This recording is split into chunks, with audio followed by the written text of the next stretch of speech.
Myself, Umesh Prabhu, working as an assistant professor in the Department of Electrical Electronics Engineering, St. Joseph's College of Engineering.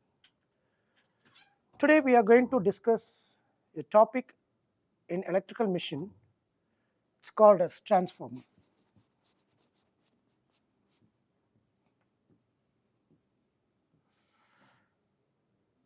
So transformer is a kind of electrical machine. So the definition of this word transformer in terms of electrical machine is defined as it is a static electrical apparatus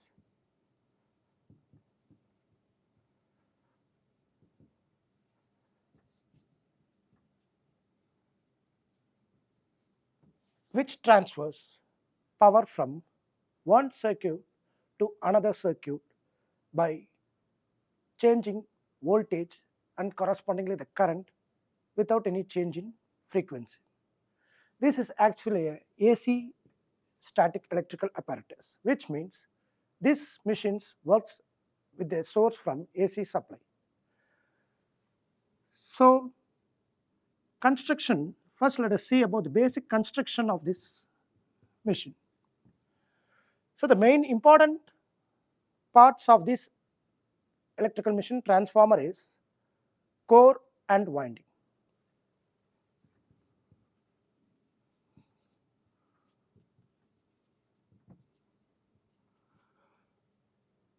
So this winding is surrounded on a core which is made up of some highly permeable materials like silicon steel. So the winding is made up of copper. So basically if you see the transformer, it consists of two sides called as primary and secondary.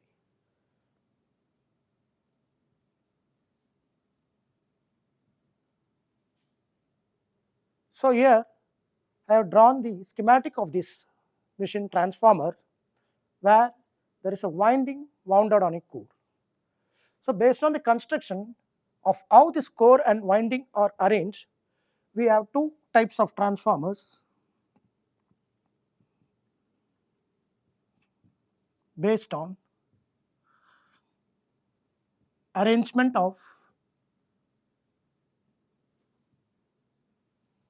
core and winding.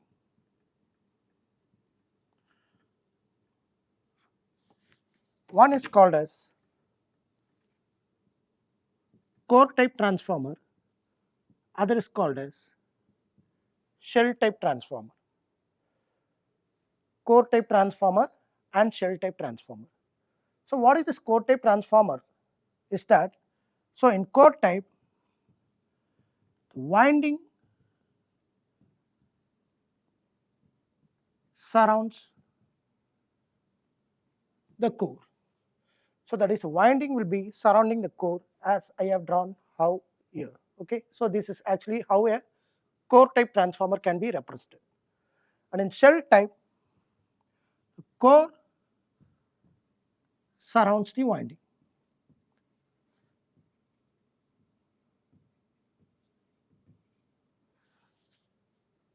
So in this two type, core and shell, the core type transformer is very easy to maintain as the winding is seen external to the core, and therefore cooling of the transformer or this electrical machine becomes easier. Another important feature of this electrical machine transformer is that since it is a static electrical apparatus, so it does not have any rotating part. So does not have no rotating or moving parts.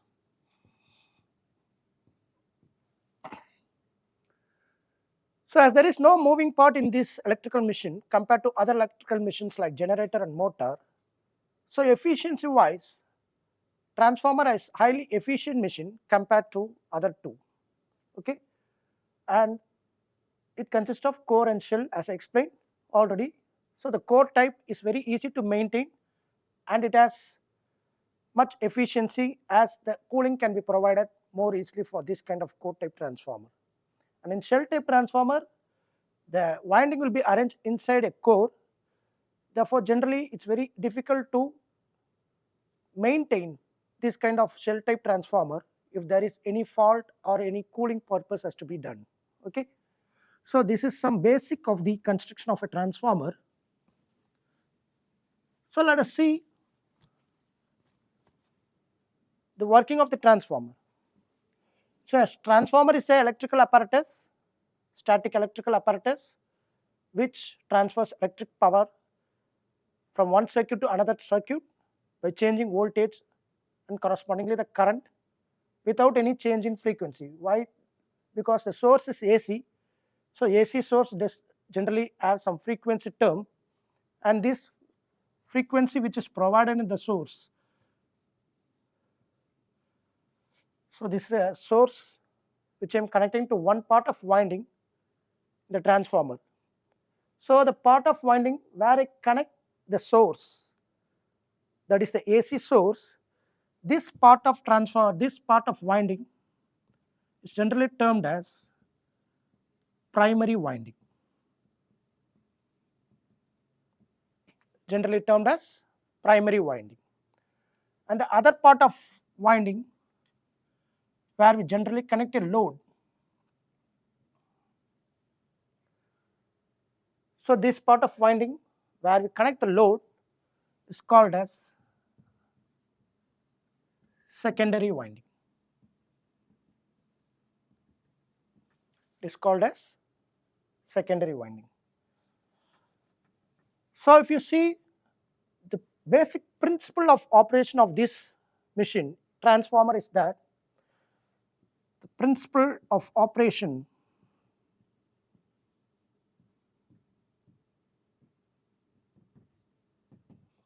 it is based on Faraday's laws of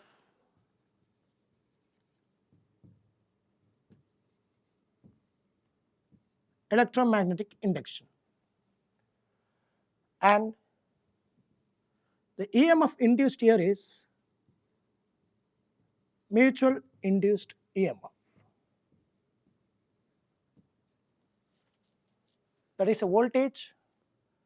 As I said, it changes the voltage from one circuit to other circuit. This voltage change happens by the concept of mutual induction.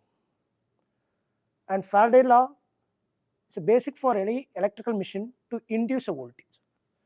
So what is Faraday law states?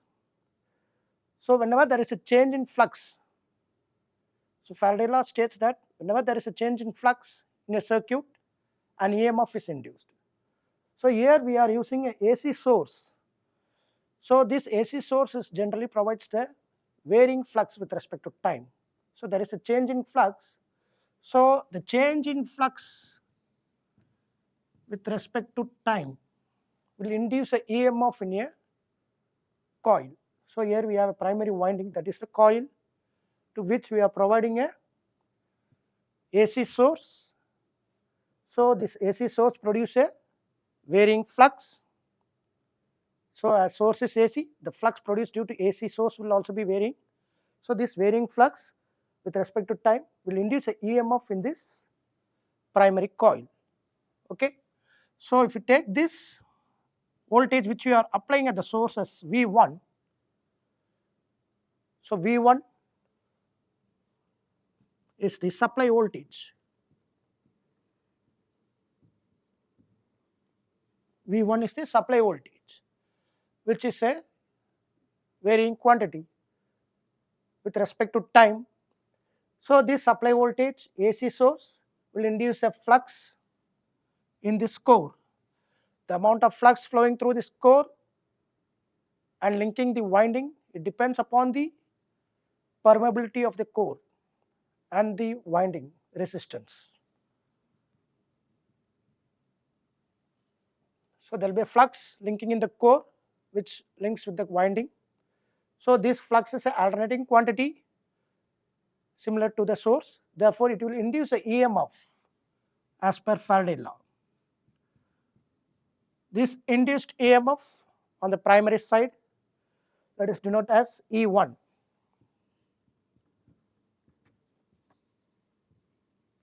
induced EMF. So this induced EMF is obtained.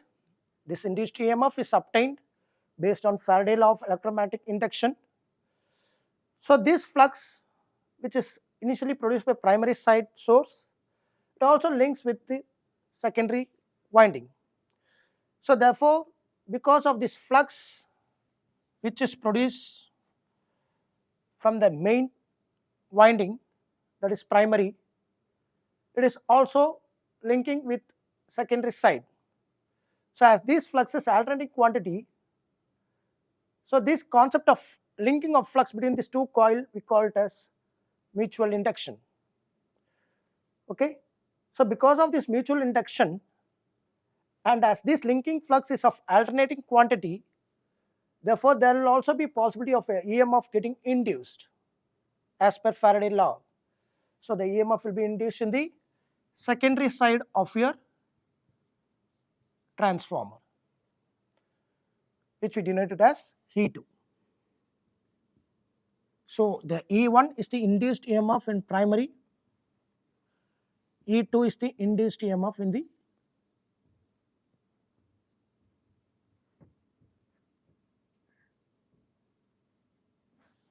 secondary. Okay, so this induced EMF will be providing a voltage at the terminals, secondary terminals to the load. Okay, so this voltage across the terminals of your secondary, let us denote it as V2.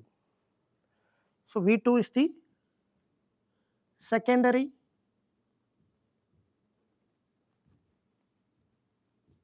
terminal voltage. So if the winding is left open, we have only the secondary terminal voltage which is produced with the induced EMF E2. The induced EMF E2 is induced because from the flux which is coming from the main source. Okay, so now here if I connect a load, any electrical load of any characteristic like R, L, C load, okay, based on this load, a current will be flowing in the secondary. Already there will be current flowing from the primary side. So this primary side current which is provided from the supply, that is denoted as I1, and the secondary side current which is produced due to connecting a load, that is called as I2. Okay, so I1 is the primary current, I2 is the secondary current.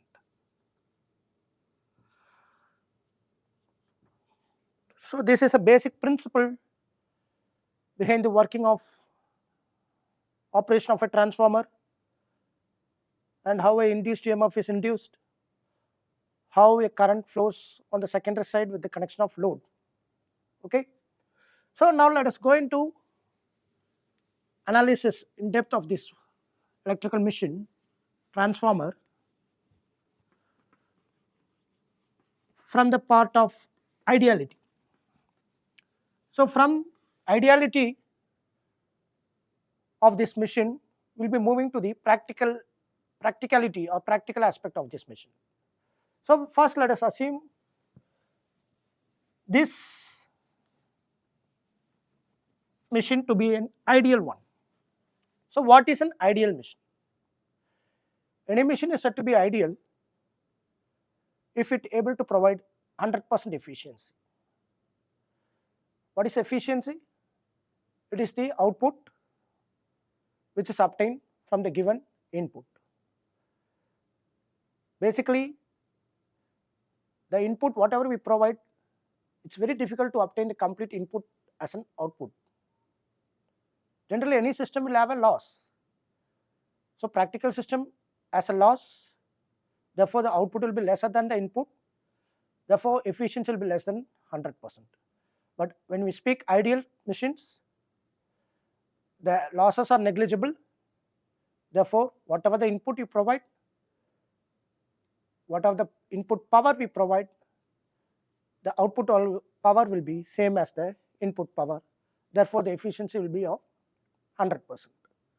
Okay. So first, for our aspect of analysis, let's start with the ideal transformer.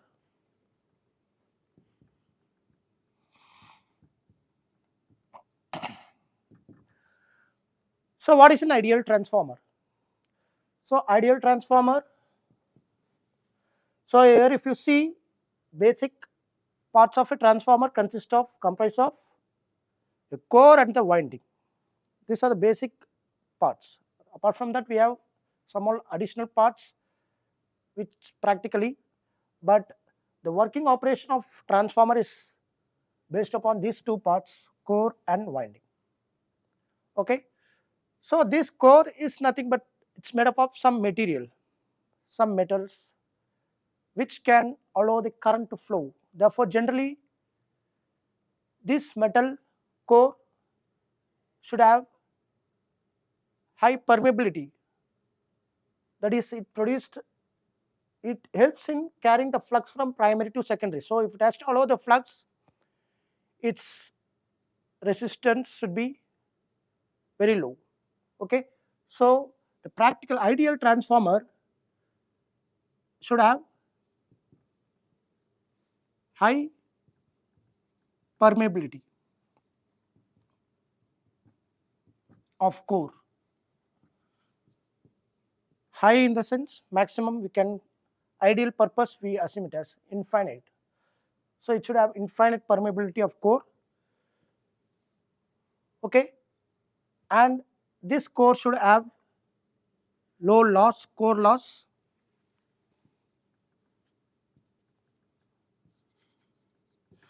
And if you see on the winding side, winding material will generally have some lossy component as resistance and reactance.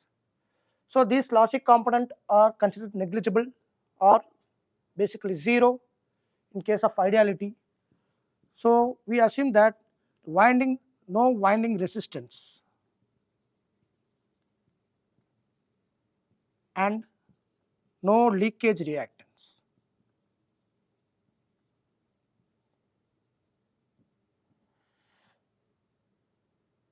Which means, therefore, to produce the flux in case of ideal transformer, the current required is very, very minimum. That is basically the flux, which is a magnetizing property. You would have studied in your lower class that this magnetizing property of a material can be understood from this BH curve.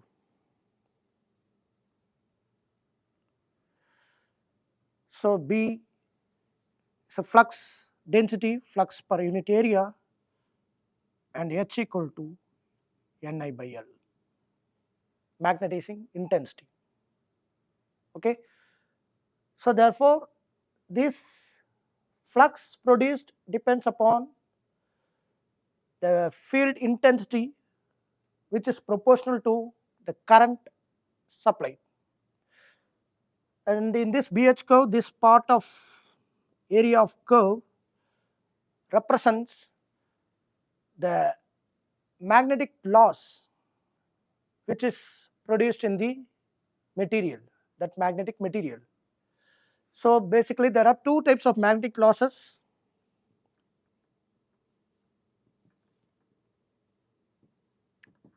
One is hysteresis loss, which happens due to reversal of flux. That is, as we are supposing this connection of transformer primary to a alternating source, which will have a alternating quantity, right? So your source voltage will be a alternating quantity. Therefore, the flux produced due to this source will also be alternating quantity. Therefore, there will be a reversal of flux which will happen, which will cause the loss in that material where it is subjected to magnetization. That kind of loss is called as hysteresis loss. and second is the eddy current loss.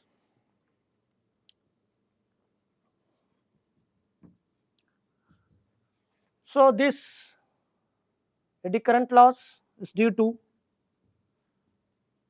low resistivity of the magnetizing material. Okay. So the magnetizing material has low resistance, so it will induce a current to flow through the circular path of this core material, and that will induce a loss called as eddy current, which is basically is also called as I square R loss in a magnetic circuit. I square R loss in the magnetic circuit. So it is depends upon the resistivity of the magnetic material which you are using. So in an ideal case, the core is ideal, as we are talking here about ideal transformer. So ideal transformer, as I said, it does not require current or minimum current or negligible current is just required to produce this flux. So if you see in the practical aspect, larger this area, right, larger this area of BH curve, larger will be the magnetic loss. So this area produced by this BH curve depends upon this I current.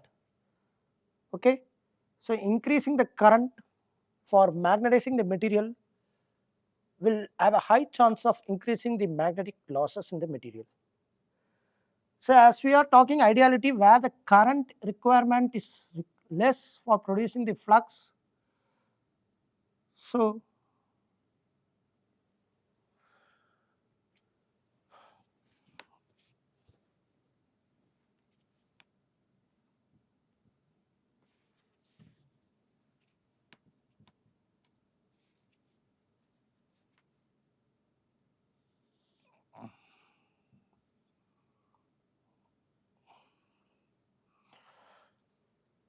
this area of the curve will become so narrow, and to speak very ideally,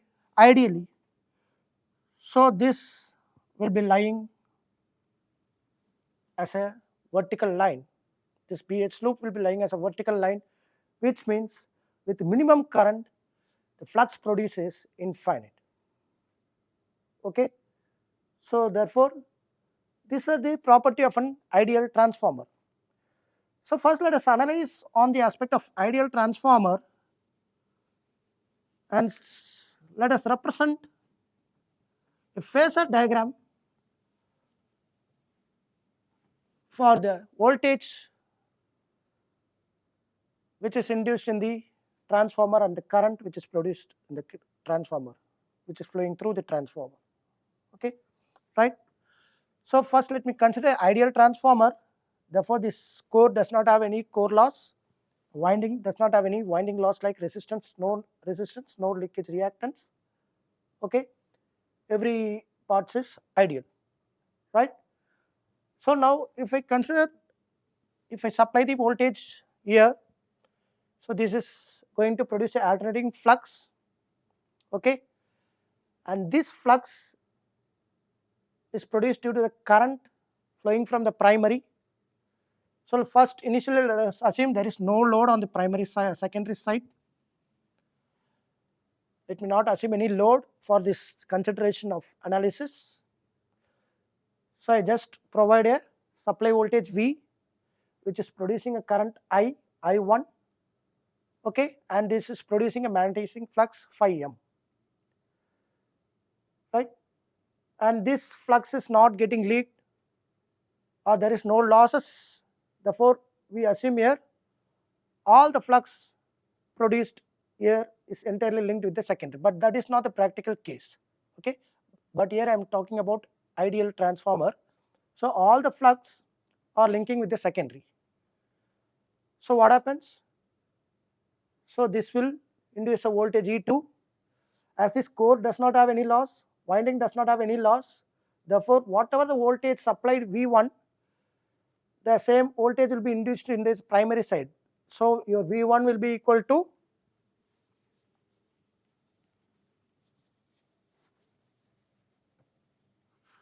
So in ideal transformer, your V1 is equal to E1 and V2,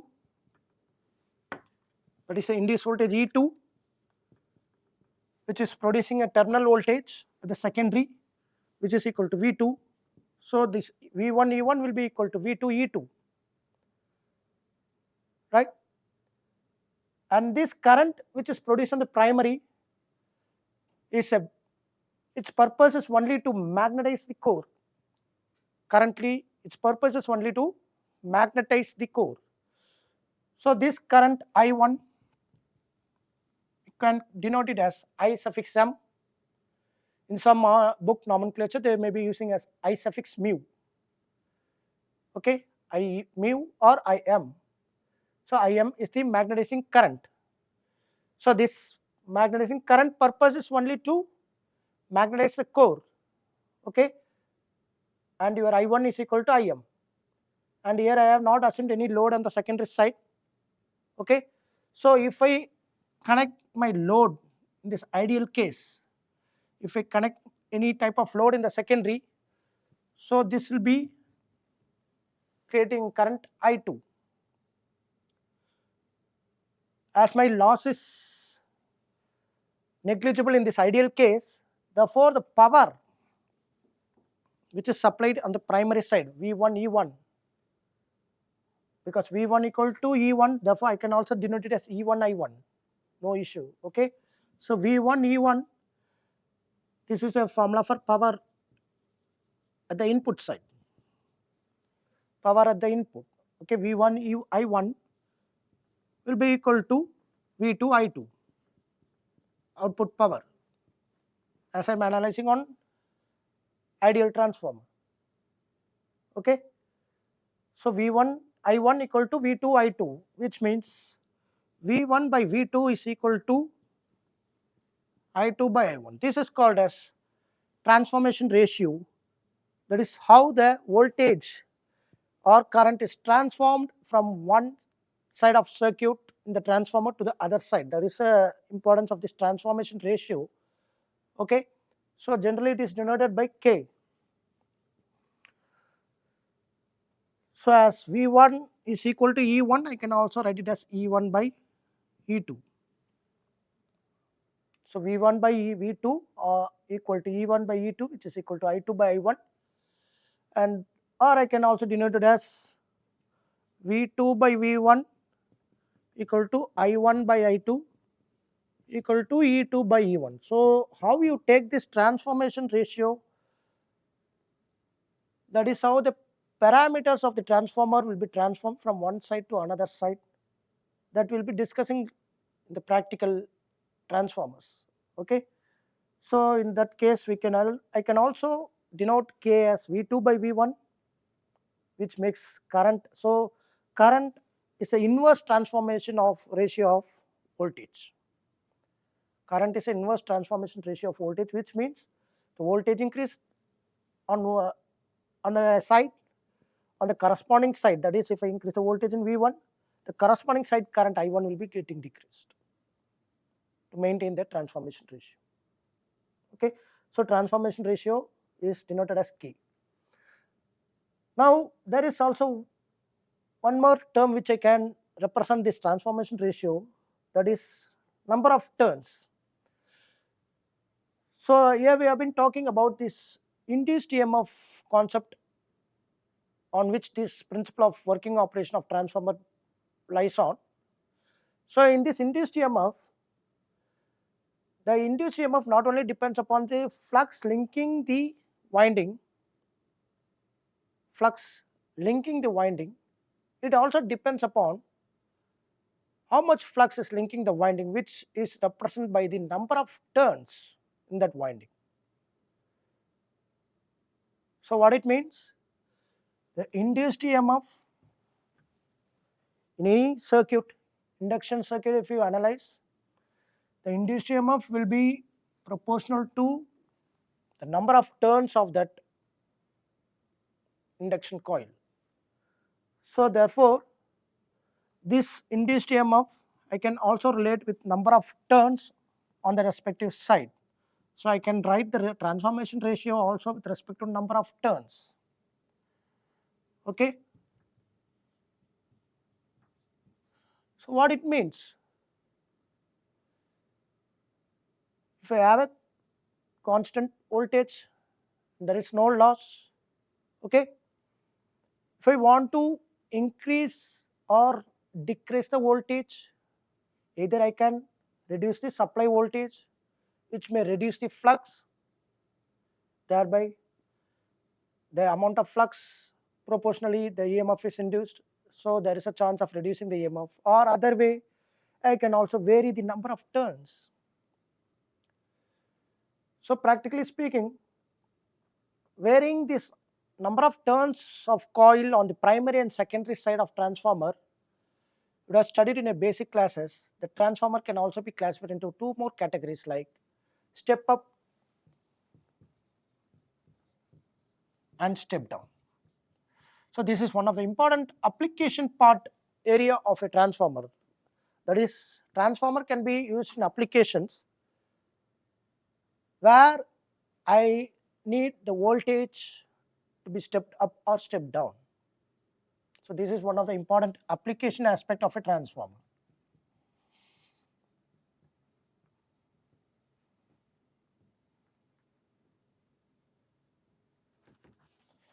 So I can step up or step down the voltage. Okay. There is also other applications of transformer, like this is one application. Second, I can also use transformer to provide isolation.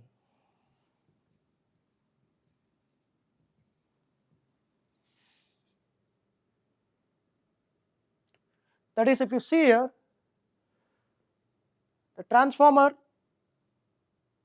the primary and secondary side of transformer are coupled only by magnetic flux. So they are magnetically coupled.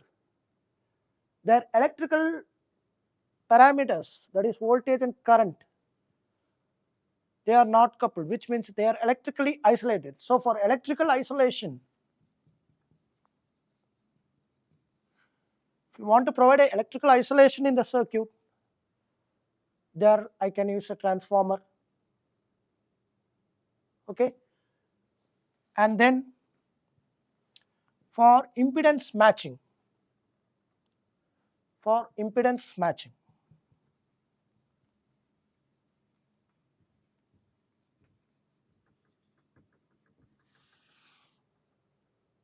for impedance matching application also we can use the transformer. So these are the basic three applications of a transformer. Okay. So we saw now how an ideal transformer is analyzed, based on which we derive this transformation ratio. So therefore I can vary my induced voltage on the primary and secondary side, not just by varying the supply voltage, I can also vary my number of turns, and thereby I can vary the induced voltage. So now here we are talking of ideal case. So let us see the phasor diagram of this ideal case. So now for analyzing this phasor diagram, so as the induced EMF on the primary and secondary is produced due to the flux which is produced from the primary current, that is the supply voltage. Okay. So let us take the, as flux is the common parameter linking your both primary and secondary. So let us take flux as the reference, which I have to draw this phasor diagram.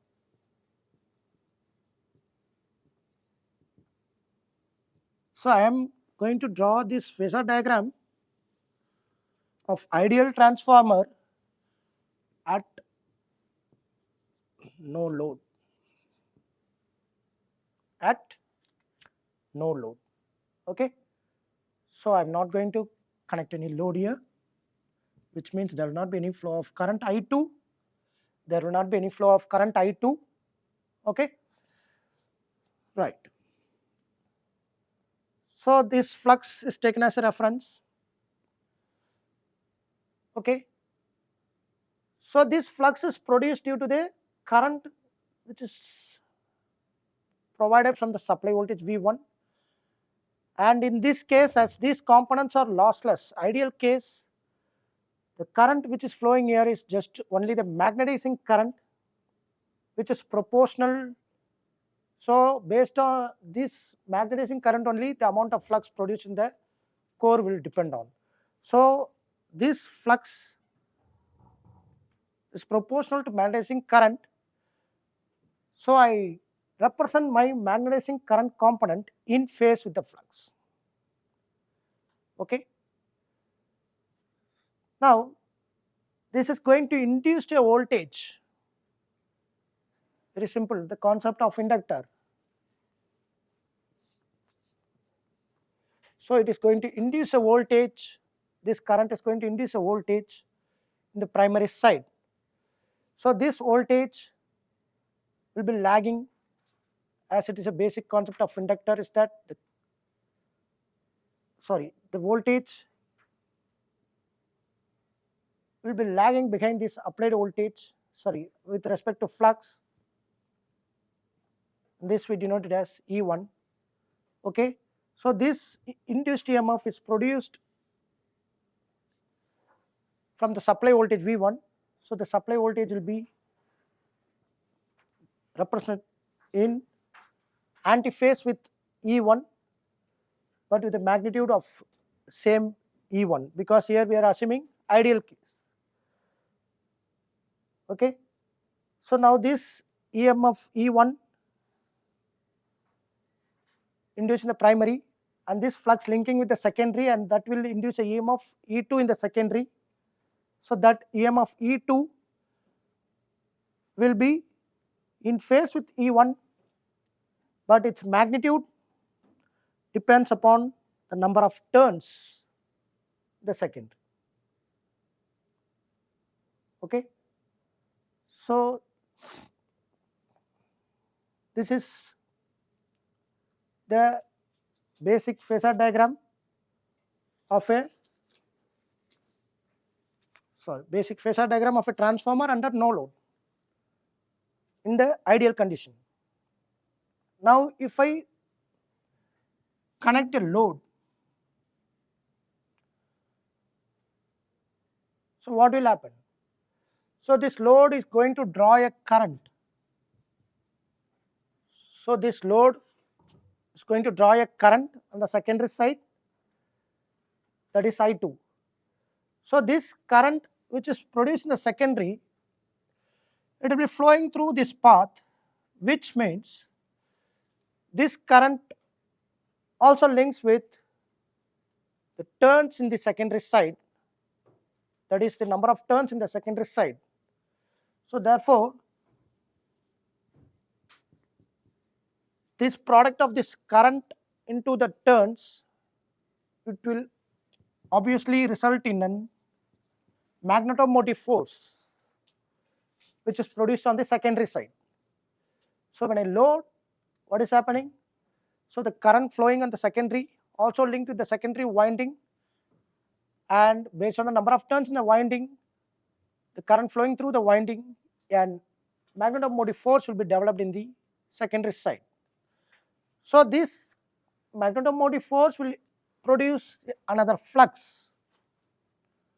Let us assume, denote it as phi 2. For my understanding purpose, I denote it as phi 2. So this flux phi 2, which is produced due to current I2, that is the MMF due to N2 and I2. And the direction of this flux, if you see, going in this way. So what obviously this phi 2 does? Phi 2 will try to oppose your main flux phi m. So when it opposes the main flux phi m, the main flux phi m, which is linking both primary and secondary, and is inducing a EMF E1 and E2 in the primary and secondary respectively. Therefore, the EMF induced in the primary will be getting reduced. Obviously, it may also affect the EMF E2. So in order to balance this flux and to run the load, the supply voltage will be injecting the additional current. supply voltage will be indexing the additional current. Okay, so this current is called as working component current. Working component current, IW. So initially I1, okay, which is equal to I0. So I0 I representing no load. Okay, so in the I0 it was just Im, magnetizing component current, but now this I0 comprise of Im plus Iw. So what is happening here? This flux phi 2 opposing your main flux phi m. Therefore, the supply voltage to maintain the flux, it will be inducing, or it will be drawing, the primary side will be drawing additional current from the supply to balance that load. So if I take I2 implying my load current, so I2 dash implies the load component current on the primary side.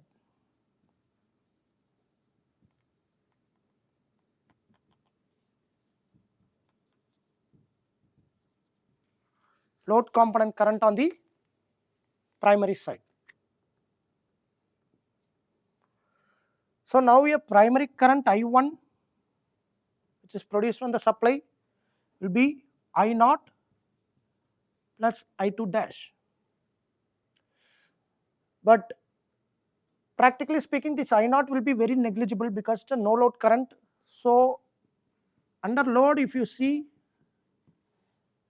it will be I0, I1 equal to I2 dash, I1 equal to I2 dash. That is, I2 dash is nothing but the load component current on the primary side, which is produced due to the load on the secondary side. So this current I2 dash will help to regain the flux which has been lost, main flux, to regain the main flux which got lost due to the phi 2.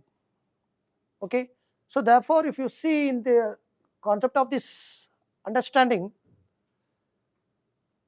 whatever the type of load, whatever the magnitude of load which is going to produce some proportional current, this proportional current make the main flux to reduce, but yet the reduced flux in the main primary winding side has been made to regain back. Therefore, we can understand from this concept that whatever the value of load or whatever the type of load in a transformer, the flux remains constant in a transformer. Okay, the flux will not be getting affected on the load. Okay, so now before going with practical transformer, so in an ideal transformer, we have seen that the winding and core does not have any loss. So now if I represent the practical transformer, so what is a practical transformer? So practical machines generally have a lossy parameters. So whichever the parameters which you have assumed as infinite, so in ideal case we assume the permeability as infinite. So in practical case, the permeability will be, which is denoted as mu, permeability denoted as mu, will be finite. Okay, and the core comprise of some losses due to eddy current and hysteresis. So there is some amount of core loss. But this core loss, as it is, depends upon the flux, magnetizing parameter flux. And as I said already previously, that this flux is maintained constant for irrespective of any type of load or magnitude of load. Therefore, in transformer, this core loss generally remains constant. So they are the constant loss. Okay, they are the constant loss. And third, winding. So in ideal case, we assume that the winding have negligible or zero resistance. Okay, but here your winding will have some finite value of winding resistance and leakage reactance.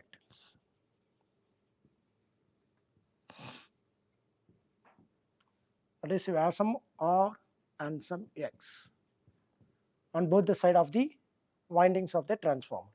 Okay, so let us see how to represent this practical transformer.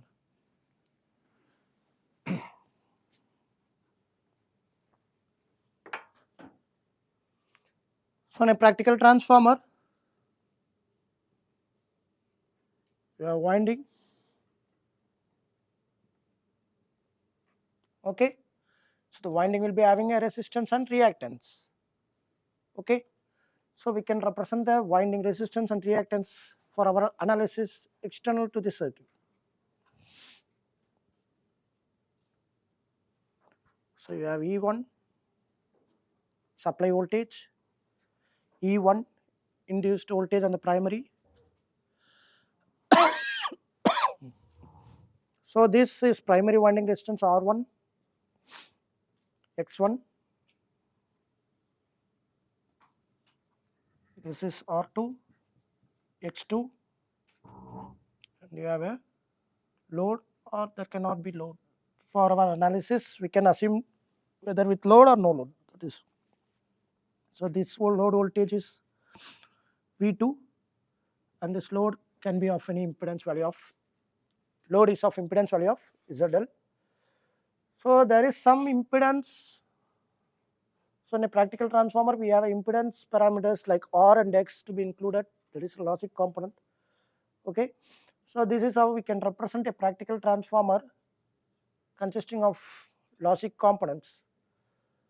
So before going with the analysis of this transformer, let us see the EMF equation of the transformer.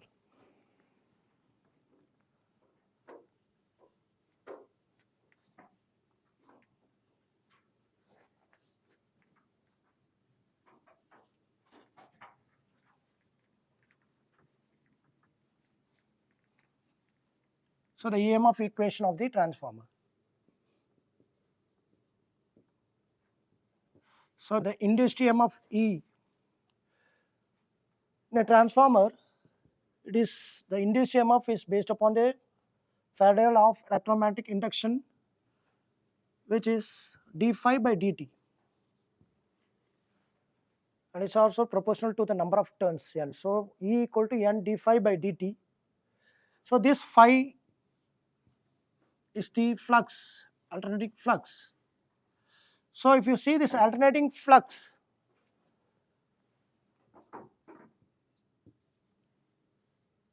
it will be reaching its maximum value at this point of time, that is the quarter cycle. So if you take this as full cycle, so in quarter cycle, every quarter cycle it is reaching the maximum. So this maximum value of flux occurs at the instant of t by 4. Okay, so E equal to n d phi by dt. So phi is maximum value of t of 4. So this is the average EMF induced. Okay, so it is 4f n phi m with respect to time. Okay, 4f phi nm phi m. Okay, so this is a alternating voltage. This induced voltage is produced due to alternating quantity. So we have to take the RMS value. RMS value is how the any AC parameters are analyzed by means of the RMS value. So therefore, this average EMF induced in a winding of a transformer is represented in RMS value. So RMS value is nothing but average value into form factor. Average value into form factor. So average value is 4f5m into n into form factor of a sinusoidal or pure sine wave is 1.11, which you could have studied in your basic class. The sine wave quantity, AC quantity, will have a form factor of value 1.11. So I multiply that by 1.11. So it is 4.44 f n 5m. This is the RMS value of voltage which is induced in both primary and secondary, and that induced EMF depends upon a flux, not only on flux, also depends upon turns. So I can represent E1 as 4.44 f n15m and E2 as 4.44 f n25m. Okay. So this is the EMF equation of a transformer.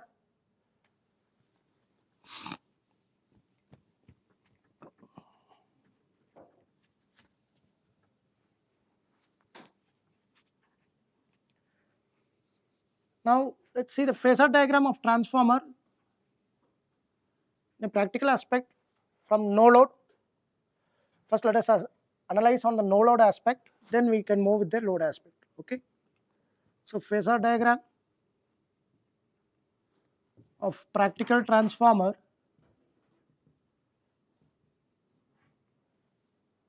at no load. So as you know, this phasor diagram we take with respect to flux. The applied voltage is V1, which will produce a induced voltage E1 in antiphase with V1, and the magnitude depends upon N1. Okay. And you also have E2, which magnitude depends upon the number of turns on secondary N2. Okay. And you have a magnetizing component, but practically speaking there will also be lossy component, so I include that lossy component. So this component does not induce any loss. Magnetizing component is not producing any loss, so this is generally called as wattless component. So we saw that the flux remains constant for any part of load in the transformer, and as a flux is constant, core loss is constant, so this is generally a wattless, called as wattless component, and there will be a resistance provided by the core which will induce some loss. Okay, so it is a lossy component, a wattful component. Okay, so this will be represented in phase with the applied voltage.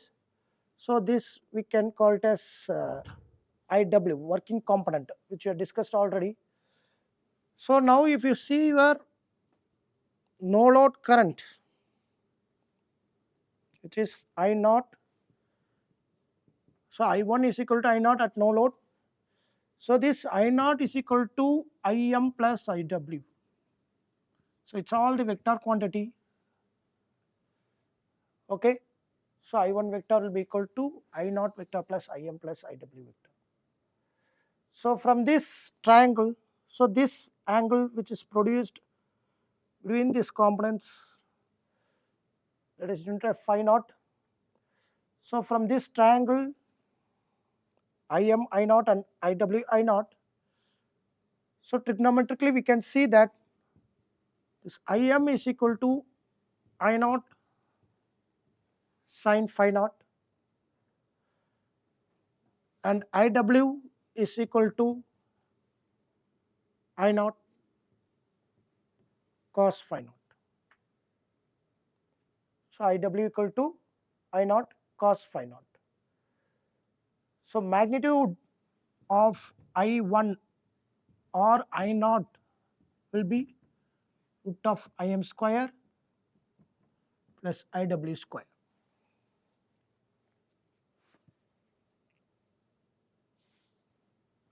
Okay. So this is under no load. So now if I introduce some load,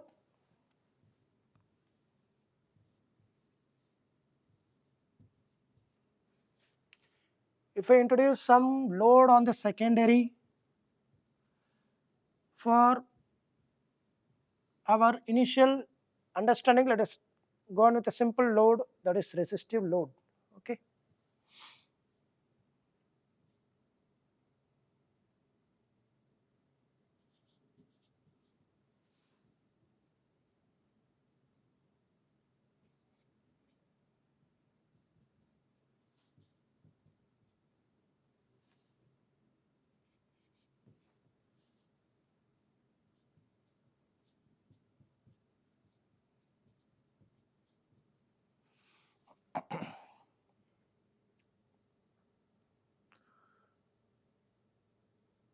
So in ideal case, the voltage across secondary V2 will be equal to E2, okay, because there is no losses. So the induced voltage, whatever the induced voltage, the same amount of voltage is regained at the terminal side. But in practical case, there will be a small reduction of voltage or drop in voltage will be happening at the terminal side. So the terminal voltage will not be same as that of induced voltage, okay. And with induced voltage, I am representing this with a lagging component V2, okay. Now the current I2, which is a load current produced on the secondary due to the load. So here let me assume a resistive load ZL equal to RL for our simple understanding. So in a resistive load, you know that in a resistive component, the voltage and current will be in phase. So this voltage V2 and this current I2 will be in phase, okay, and the amount of current I2 depends upon the, that is the magnitude of I2 depends upon the load value, and it will be in phase with V2 since it is a resistive load, okay. And if we go with ideal case, V2 will be equal to E2. If V2 equal to E2, then I2 will be coming in phase with E2 and V2 itself, okay. But what happens when the load is connected? We discussed that a MMF is produced in the secondary, which will be making the flux to get opposed on the primary side, and the primary try to draw more current from the supply side and maintain the flux. So there is a load equivalent component current on the primary side, which is proportional to load component current, load current I2, but it will be in opposite direction to I2. So if I2 is in this way, so it will be I2 dash will be going in opposite direction to I2. So therefore we can represent this I2 dash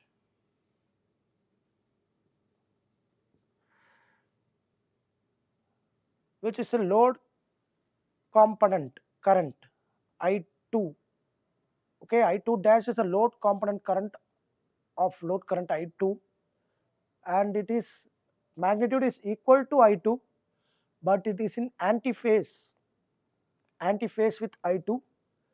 So that will be represented on the primary side. Now your primary current initially, which is I1 was I0, now this becomes I2 dash vector quantity. I1 which was I0 now becomes I2 dash. So I can represent the vector sum of these two as my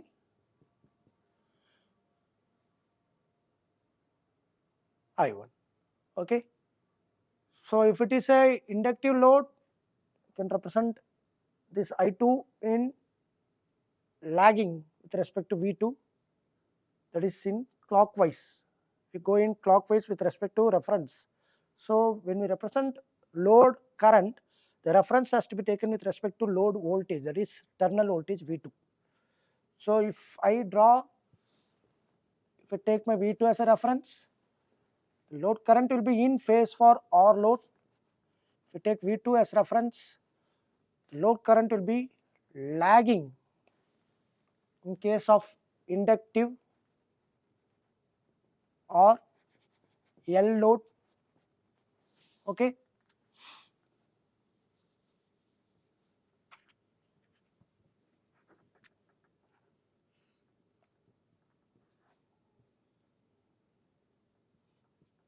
Okay. So and with respect to V2, the I2 will be leading, that is in anti-clockwise in case of capacitive load.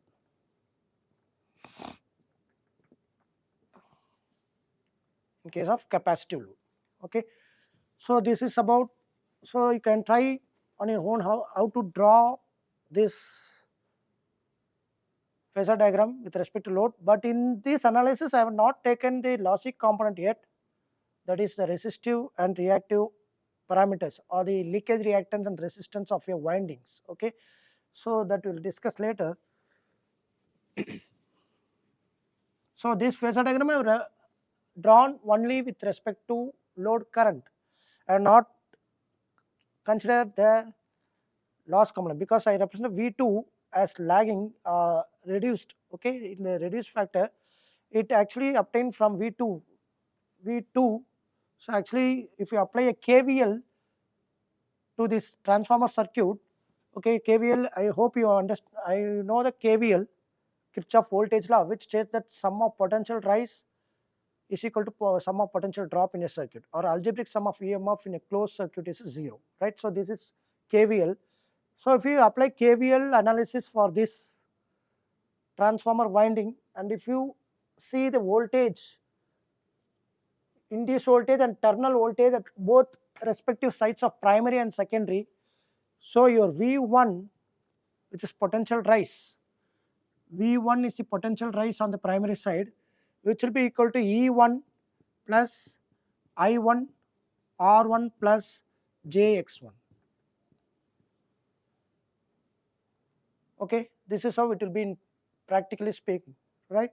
So V1 equal to E1 plus I1 R1 plus JX1, which means E1 will be equal to V1 minus I1 R1 plus JX1. So therefore generally the induced voltages are lesser than the terminal voltages of both the respective sides, primary and secondary. So in the vice versa, I can represent E2, sorry, induced voltage in this case it will be lesser, but if you see in secondary, if you apply the same KVL, E2 equal to, because E2 is a potential rise on the secondary side, it will be equal to V2 plus I2 R2 plus JX2. So therefore, V2, here the terminal voltage will be having a lesser value. Okay, V2 equal to E2 minus I2 R2 plus JX2. So in my phasor diagram, I have not considered this loss. Okay, I have drawn the phasor diagram without considering the loss. Okay, so actually to speak practically, we have to consider the loss, which we'll discuss later.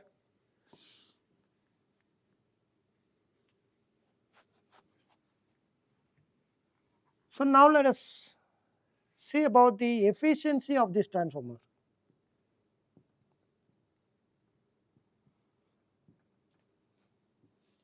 So what is efficiency? So as I was talking about the efficiency of a transformer. So transformer is a highly efficient machine, I told you the beginning, that because what is the reason? It does not have any rotating part. Mechanical parts are not available or not present in the transformer. So that mechanical loss generally hinders the performance of electrical machines in machines like generator and motor. So that parts are not available in transformer because transformer is having input as electrical, output as electrical. There is no energy conversion. just electrical energy from one level is converted to other level. So no energy conversion is done, so no rotating parts are there. Okay, and therefore this efficiency of transformer is high compared to other electrical machines. Okay, so efficiency in general we can represent as output power by input power. Output power by input power, and percentage efficiency when we denote, it will be multiplied by 100. Output power obtained with respect to the input power supplied. Okay, that will talk about this term efficiency in any circuit. Okay, so what is the output power in a transformer? Output power of a transformer. Before talking this output power of a transformer, you must know one thing. Transformer is a machine which is rated in apparent power, that is volt ampere. So you maybe studied in your lower section when you have studied any basic electrical circuits. Okay, so the apparent power, which is denoted as S, is equal to, is represented as volt ampere, VA. So in higher terms we can represent it as kVA. So transformer rating will be generally in kVA. What is the reason for representing the power in kVA? Why transformer is rated in kVA? Okay, so kVA power, the output power obtained will be lesser than the input power, which means there are some losses which happens when the power flows from input to output. Okay, so we studied that. I told you previously, the transformer consists of two components, core and winding. So there will be losses in the winding, there will be losses in the core. So this core loss we discussed as magnetic loss, this is hysteresis eddy loss, which will be remaining almost constant for any type of or any value of load. Okay, so core loss will be there, and copper loss. So if you see this core loss, it is produced due to the applied voltage, which is actually core loss depends upon the flux produced due to applied voltage. Okay, the core loss depends upon the applied voltage and the frequency of the applied voltage. Okay, because hysteresis loss is a reversal of current, that reversal of flux depends upon the frequency of your supply voltage. So core loss depends upon the supply voltage and frequency. Okay, therefore it depends upon the voltage, because frequency is maintaining constant in transformer, so it depends on voltage, we can say. So efficiency, the output power obtained at the output. Okay, so it will be input power minus loss. Output power will be equal to input power minus loss, or input power equal to output power plus loss. So you have to supply the input such that it should be able to supplement the losses of the circuit. This is common for any circuit understanding. The input should be sufficient or supplement the losses in the circuit. Okay, so this loss can be magnetic loss in core, okay, plus the copper loss of winding, because as you connect the load, there's a current drawn on the secondary. Depending on the magnitude of load, the current will be drawn, and this current, as we saw already, it is flowing through the winding of the secondary itself, which makes a larger the current flow, the winding will have some practical winding will have a resistance, which will cause the I square R loss. Okay, so that I square R loss is the copper loss. So this copper loss, if you see, it is varying.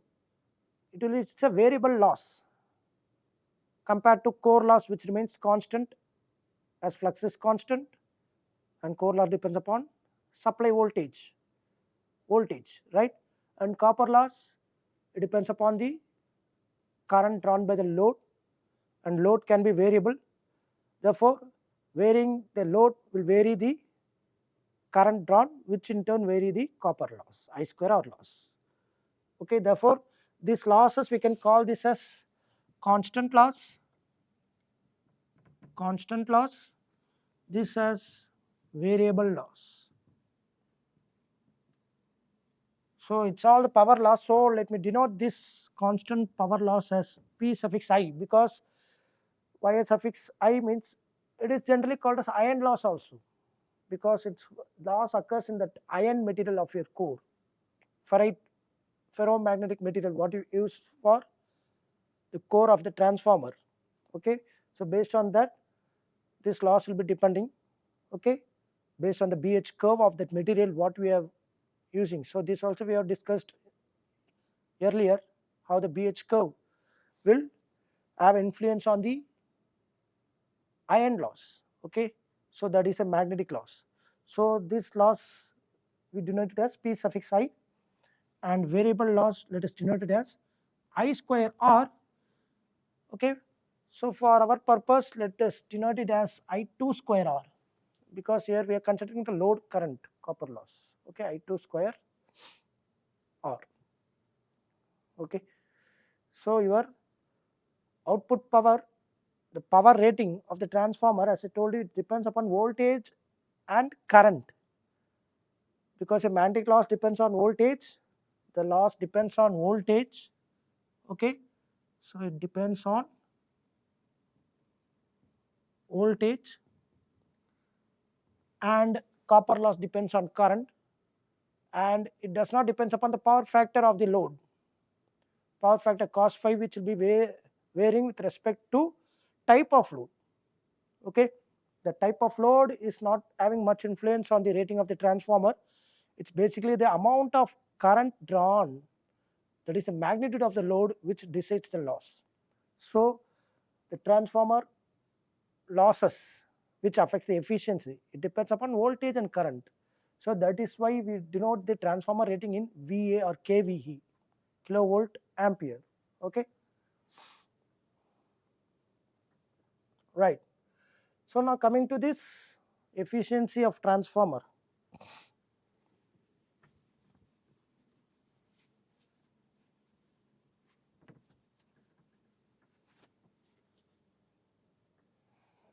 Efficiency of transformer.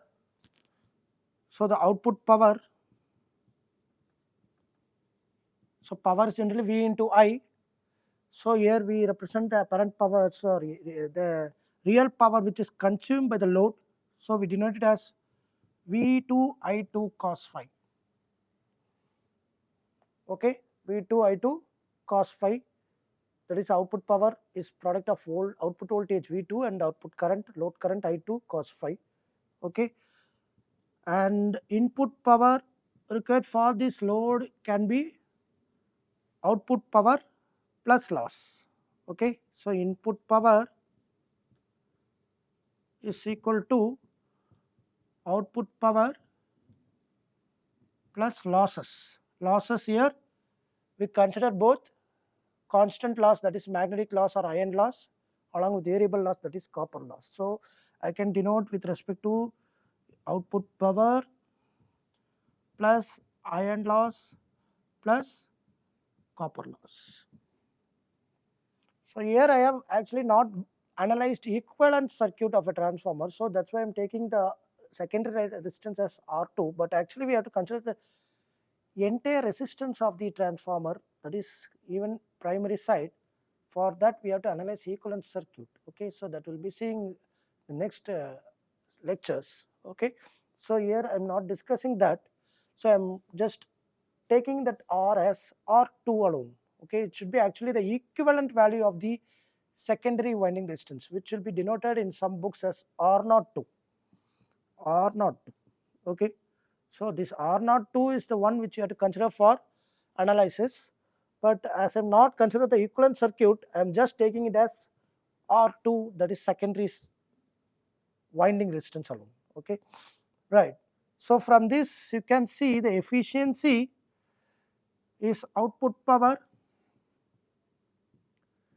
by input power, which is output power plus loss.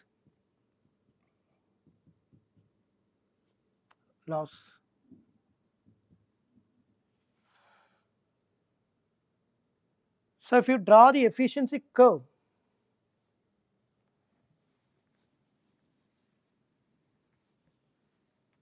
of any machine, we have seen that it will be drawn with respect to output power in kilowatt, power output in kilowatt with respect to efficiency. Okay, generally the efficiency curves will be increasing at the beginning and it will reach a maximum and then it will decrease. So this is how we obtain at for any kind of electrical machine. So efficiency cannot be retained after certain extent, because more the power we supply from the load side, as we draw more power on the load side, it will introduce more losses. So there is some constraint where I can reach this point of maximum efficiency, right? So this efficiency can be maximum at this point. Eta max, eta suffix max, which denotes maximum efficiency. So how to find the point of maximum efficiency? So this is a common in any electrical machines. This point of finding this maximum efficiency is common in any electrical machines, whether it is generator or motor or transformer. Okay, so here for our analysis we understood this output efficiency equal to output power by input power, which is output power, plus losses. So this efficiency, if we see as we discussing, right, so it actually improved by reducing the losses. If we reduce the loss, our efficiency will improve. If we have to reduce the loss, right, what do you have to do? So I have to reduce the current. So therefore the efficiency depends upon the current. So if I derive this d eta with respect to di2 and equate it to 0, I make this current variation to some constant. At what point it will become, that variation becomes constant. Okay, so that is a point where I can obtain this maximum efficiency. So I have to minimize this, find the minimum of this I2 at which I get, maximum of this I2 where I get the d eta by di2 equal to 0, where I get the maximum efficiency.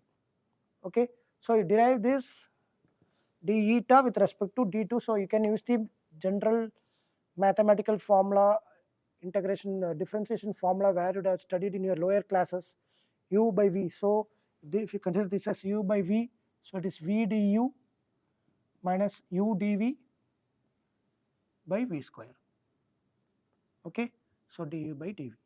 Okay, so this part of analysis I leave it to you, as it is a very basic. So if you simplify this and equate to 0, so if you equate to 0, this denominator term will be coming on the next side, it will be getting 0. Okay, so and you can find that it will be obtaining that the efficiency will be maximum at pi, when pi equal to I2 square R2. Okay, that is pi is nothing but iron loss equal to copper loss. So this is the point of maximum, this is the point where you get maximum efficiency. That is, if you make the value of the variable loss to attain the value of the constant loss, that part of current. So what is the part of current which will make this point? So I can find it as pi2 equal to pi by R2. So this part of current makes that efficiency to attain at maximum. But please understand, this current is not full load current. It is a maximum current, right? So the current, the loss depends upon copper loss. So if you take any factor of load x, okay, so then this copper loss will be the fact multiplied by that factor x. 10% load current, 20% load current. So it will be square of that. It will be it will be the factor of that load x. So x here represent, x implies the factor of load.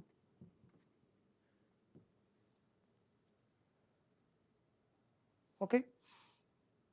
So at full load, this is this is not a full load current. Okay, so you have to find at full load what will be that current. Okay, so this will be I2 full load current if you take it for full load.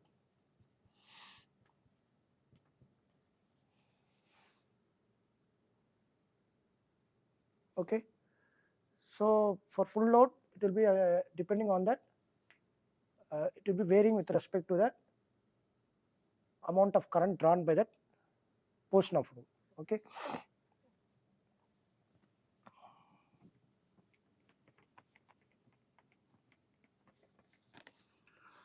so with this we will conclude this session of discussion on transformer. Okay, so in the further lectures we will discuss the equivalent circuit of the transformer. We can discuss about the equivalent circuit of the transformer. Okay, so with this I conclude this lecture. Thank you.